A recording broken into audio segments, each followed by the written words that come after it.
Greetings and good evening, everyone.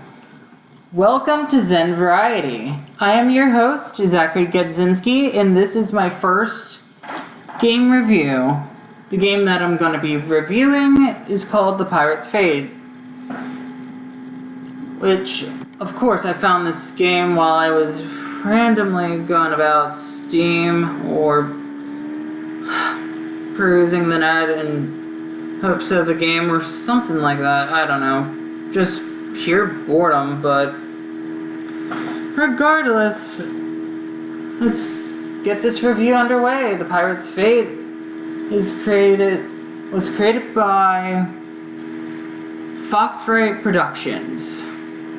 The Pirate's Fate is a visual novel featuring a group of anthropomorphic animals called the Dread Pirates, who are seeking magical coins in order to change the world for the better.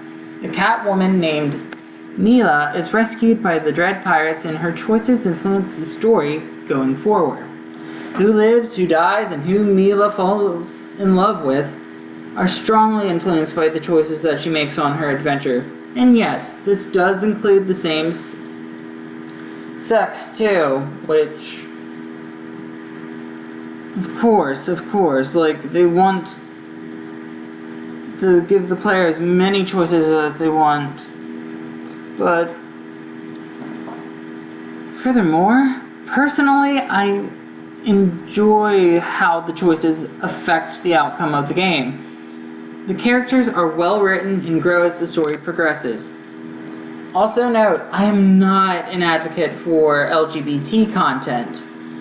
But again, the writing of the game manages to treat the characters with respect and flesh them out as people instead of using sexuality to virtue signal or as a throwaway, as is the problem with most characters who are depicted as LGBT in modern media.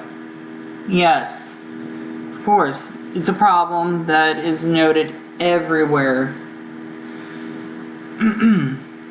Not to mention, the voice acting is spot on most of the time.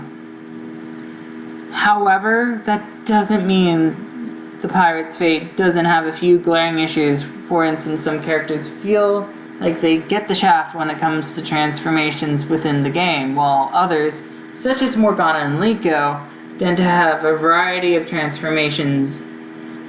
Even though I played 4 routes in the Prisoner of Destiny DLC, it would have been nice to see characters like Darius, Brock, and Tam Tam get additional transformations within the game. Or any transformation at all for Brock, who it's just teased in the DLC, but it never happens. Also, in some places, the music overshadows the voice acting, that it makes it hard for the player to clearly hear the dialogue. Add the fact that after saving a scene, the filter for flashbacks or for scenes that are depicted as pitch black fail to stay that way after saving and returning to the game, and some players may feel that the DLC is too linear at times. And speaking of the DLC, I do have a review for it here.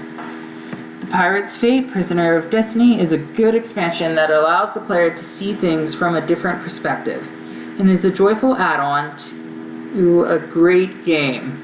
However, the expansion does seem a little bit linear and tends to limit player choice in some key areas. Also, Mila transforming once isn't bad, but I felt like other characters could have undergone transformations if given more choices. With that aside, I do recommend getting this if you like an alternate take, but again, I feel like this could be expanded upon if the developers wish to port the game, especially to other platforms. Before I talk about more routes being added to the game, that's also covered in my main review here. And speaking of which, we're gonna dive right into that, folks. However, the game itself could have the possibility of receiving an enhanced port that adds more to the main routes in the DLC. For example, a 4th option at the beginning where Mila lies to Rorky, one of the antagonists within the game itself, could set up a stage 1 evil route where Darius is spared, just like the stage 1 absolutist path, but it leads to a bar fight between Mila and Morgana due to Morgana believing that Mila's lie about where one of the coins could be. Not only that, but it could make use of new transformations, cut transformations, and romances to make their way into the game. Yes, this is spoiler territory if I failed to notify you guys, but if you haven't played the game, your choices in the beginning, at the end of the first act, does determine who lives and who dies, and who Mila will be interacting with for the game. Like, even the third main choice affects, like, who lives or who dies, but I'm not going to give that away.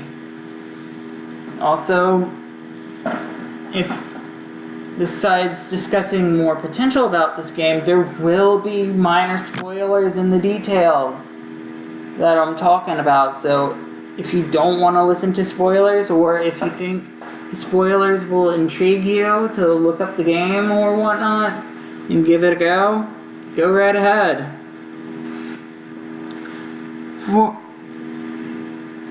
For example, Mila could choose between Darius or Liko when it comes to speaking with Cersei to unlock Werewolf Liko or Bear Darius during the Stage 1 Evil Mila route. Also, there could be a possibility to add secret routes and new endings based upon secret requirements, such as having certain transformations among the crew or romances take place.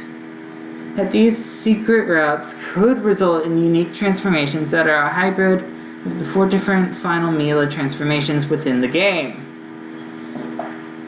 And of course, there are like 4 main transformations, as I'm gonna say, spoiler alert, and there's 8 possible routes within this game. Also another spoiler, and several endings that basically anything within the game is considered canon due to AU shenanigans and stuff of that nature, so spoilers. And speaking of spoilers, there is one coming up right now, and of course I will be referencing a concept idea that never made it due to not being funded in the original Kickstarter, which was going on before I found out about this game this year. Oh, via Steam and stumbling upon it, but regardless. One secret route could be possible if Liko is turned into a girl and she is hiding a secret, such as a mystery man calling himself a wizard and handing her the Gemini amulet from the Kickstarter concept idea. If the requirements are met, this choice could lead to a cross between empathetic and independent Mila and a giant 2-headed Darius with Laserby. Spoiler alert, a character who possesses Darius on one of the routes, depending on your choices. I'm not gonna go any more into that unless you want to look stuff up, see a Let's Play, or from other YouTubers and stuff like that, or just get the game and find out yourself. Turning into a second personality and losing his ghostly influence on Darius as a result. So if you like visual novels with a compelling story, then pick up The Pirate's Fate. Yet my only other nitpick is that this game teeters between a hard T rating and a light M rating due to its content. Yes, I will mention some of that stuff here that is not in the review. For instance, there is some like sexual themes or suggestive themes within the game regarding the characters, but it's not in the face type of sexual, because spoiler alert, certain romances do have brief nudity, but it's not graphic though. It's basically something that you can see within an R-rated movie if you so choose. And also, there is language, like at least one S-bomb, but other than that, like, the language get any more intense than that when it comes to swearing. And also there is some tobacco usage from other characters within the game, and of course all this stuff doesn't appear constantly throughout the game, so that's why I'm saying it teeters between a hard T rating and a light M rating due to this fact. So with that in mind, I would definitely recommend people 17 and up to give it a go, but parental discretion for those under the age of 17, because like I said, the maturity rating of this game seems to teeter between rated T and rated M, and like once I put the link in the description, it will inform you that this may not be appropriate for all audiences. So if you're interested in the game, check it out. Like, even if, like, you could also be like me who doesn't agree with like LGBT content and doesn't advocate it, but if you like good storytelling and whatnot, then I would definitely recommend it, because you can disagree with certain concepts found in works, but you can also agree that certain works are worth giving a shot if it focuses on developing the characters and fleshing them out and not treating them as political props as some media tends to do, which is a pitfall I mentioned earlier in my review. A criticism of most mainstream media that doesn't know how to treat these characters with respect, or these types of characters with respect in any way possible.